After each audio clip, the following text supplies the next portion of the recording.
we just wanted to provide you an introduction into Showit so that you can update and maintain your website yourself. So, welcome, and let's just go ahead and dive in and get started. So, anytime you want to update your website, you have to open Chrome. So, Showit only works in Google Chrome, so make sure you have that browser on your laptop.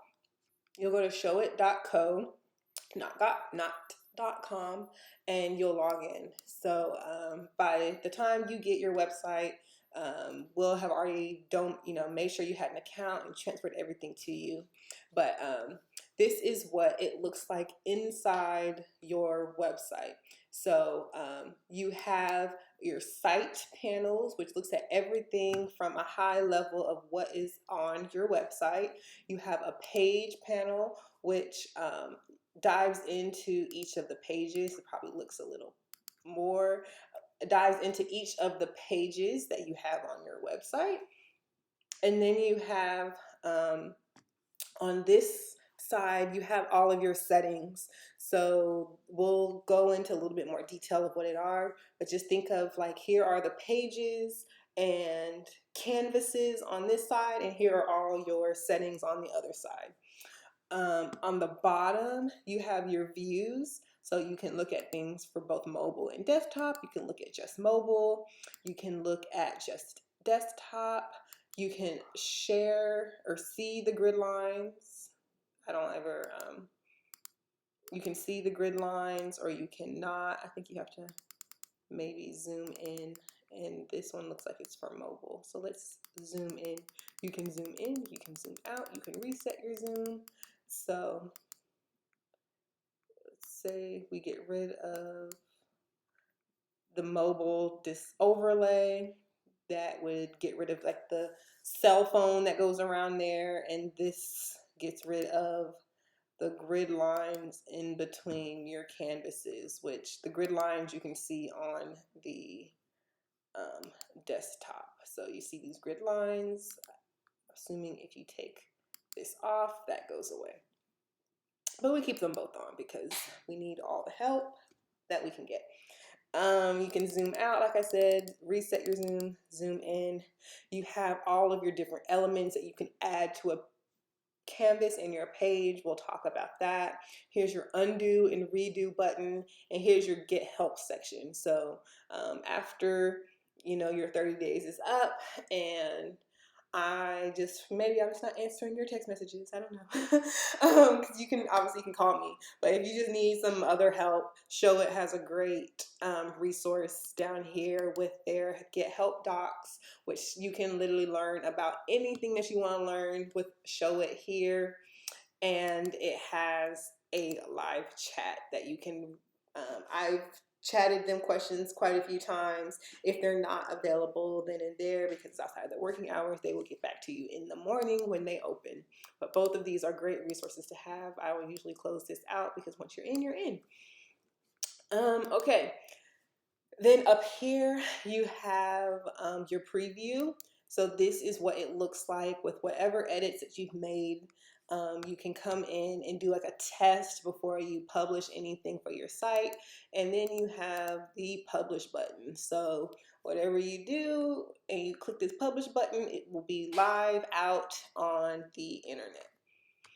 And then up here you have the name of it, because it's with us, it's called rachelbivens.com. That's what we named your website. And then your domain, once you connect it, it will be connected to rachelbivens.com when we do that with you over your next call. So that's just kind of the lay of the land of how Showit works. So now we're going to start diving in a bit. So when you look at your site, this is all the things on your website.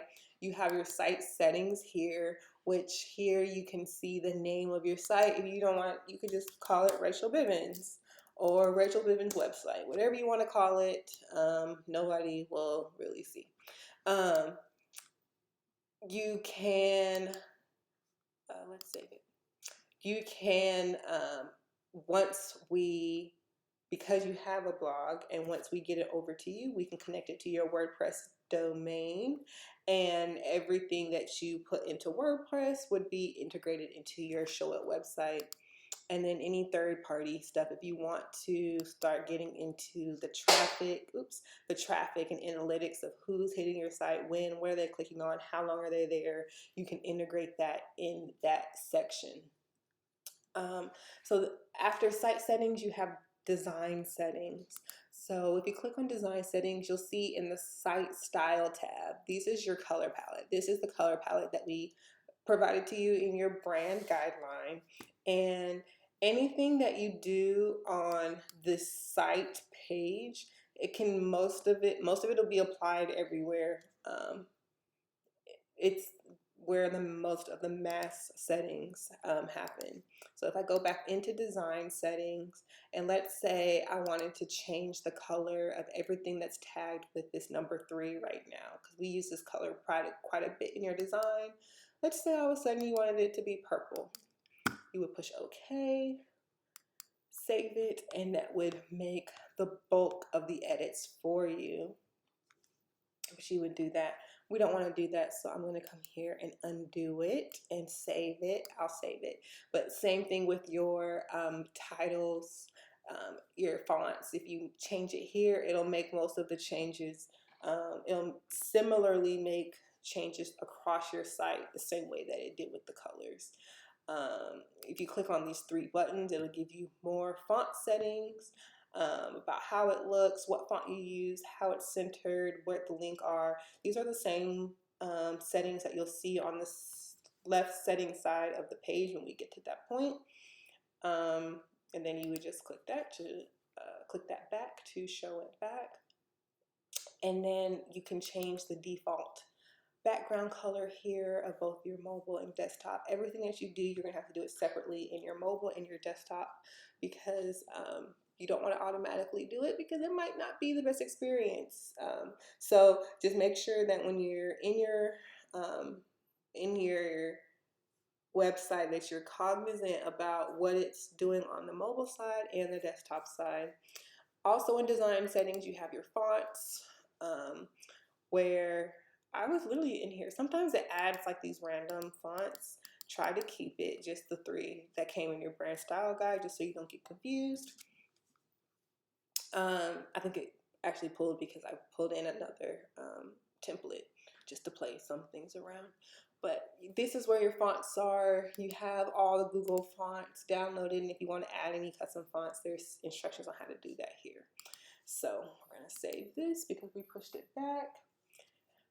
And that was your design settings. And then you have your media library. So in your media library, you probably don't have anything when we transfer it to you, but this is where you would put any images or GIFs or something that you want to apply to your page. You would put it in this folder. It would optimize it for you, and it would then load onto your website. I mean, it would be in your folder for you to choose from later when you want to add it to your website. So then you have all the different pages that are on your site. Some of these pages are linked here and some of them aren't, like your social media link tree isn't linked on your home page, but it's still a page that people can get to if they have the link for it. You have your home page, your about page, your services page, your podcast page, your contact.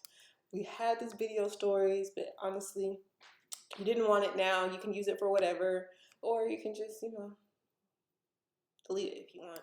And then your privacy policy. So we'll have to put an actual privacy policy in here because you have thought it was a good idea to get newsletter, which newsletters are great, but because we're getting people's personal information, it's important that we have a privacy policy so they feel that they're comfortable that you're not trying to scam them and you're legally covered. So those are your pages. When you click on a page, you'll have specific settings come up on this side for page settings. So you can change the name of the page. You can, this is what would be in the domain bar when you click on it. So it would say rachelbivens.com/home. You can change the background of the page, whether to be a color or I think just a color, or there's no background. You can give it an animation. I don't necessarily use that. You can do SEO settings. Leon will come through and do all of these basic things for you now. And then when we get the hands-on training next time we meet, we'll teach you how to label your images so that they are SEO optimized. And then you can load some code in here, but we already know you already made it very clear you don't want to do any of that. So, but those settings are there. Then you have your blog. We kind of walk through this with you. This is literally just the front end design of how your blog looks, but your blog gets integrated from WordPress, which again, we'll teach you how to do that. And then down here, you have your site canvases. So, oh, you can't see it because it's a mobile canvas. Let's zoom out just so that we can kind of look at things for both the mobile and desktop view. So the site canvases are things that if you update it one place, it will update everywhere. So this is something that I updated on desktop and I did not update in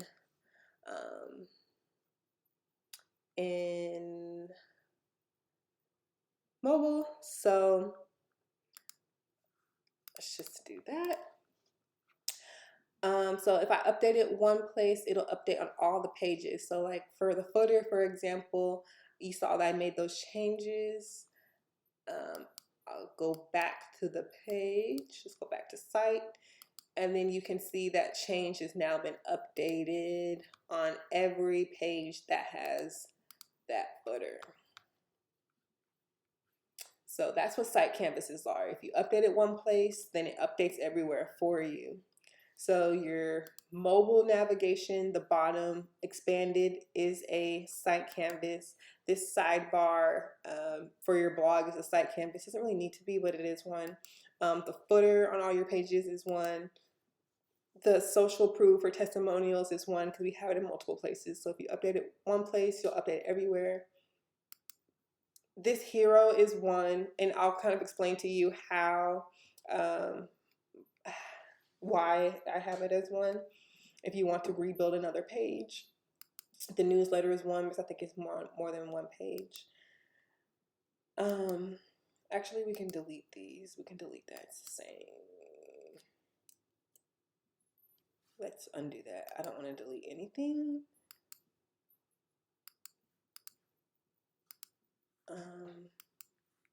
Yeah, we'll see if I delete something. But your navigation. So you have a different navigation bar for your desktop than you do a mobile. And then you have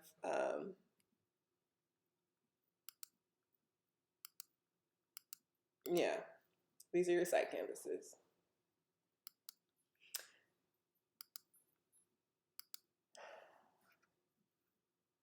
So site canvases are anything that if you update one place, it will update everywhere. So for the footer, for example, if I move this to the bottom here and I go to another footer, see it's now updated everywhere. So let's kind of put this back.